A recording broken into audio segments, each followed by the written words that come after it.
In today's video, I'm going to teach you how to track time in Trello, 5 minutes. By the end, you'll know how to enable a time tracking power-up and use it to start and stop timers right from your Trello cards. First, log into Trello using your preferred browser. Make sure you're in the workspace where your project lives and that you have permission to add power-ups to the board you'll be using. Open the board where you want to track time.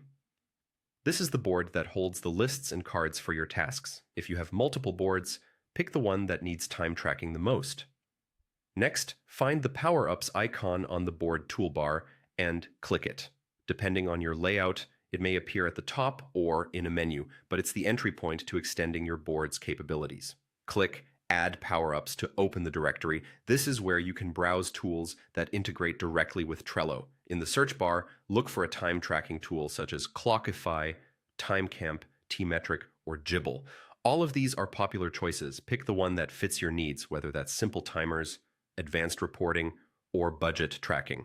If you're on Trello's free plan, keep in mind there may be limits on the number of power-ups you can add per board. Click the tracker you want to learn more about. You'll see details, screenshots, and what permissions it needs. Click Add to add it to your board. Trello will attach the power-up so it's available on your cards. If prompted, confirm any permissions. Follow the on-screen prompts to configure the power-up.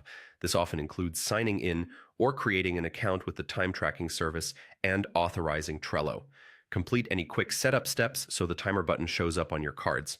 Open the specific card you want to track time for. This could be a task, a feature, or any work item you're actively doing. Look for the time tracking button the power-up adds and click Start Timer. It typically appears on the card back and may let you add a note or select a project before starting. Once started, the button changes to a stop option and the timer begins counting in the background. You can close the card and keep working. Your time will continue to log. When you're finished, return to the card and click Stop Timer to end the session. Most tools let you edit the entry or add a description after stopping. That's it. Your time is now recorded and ready for reporting inside the power-up.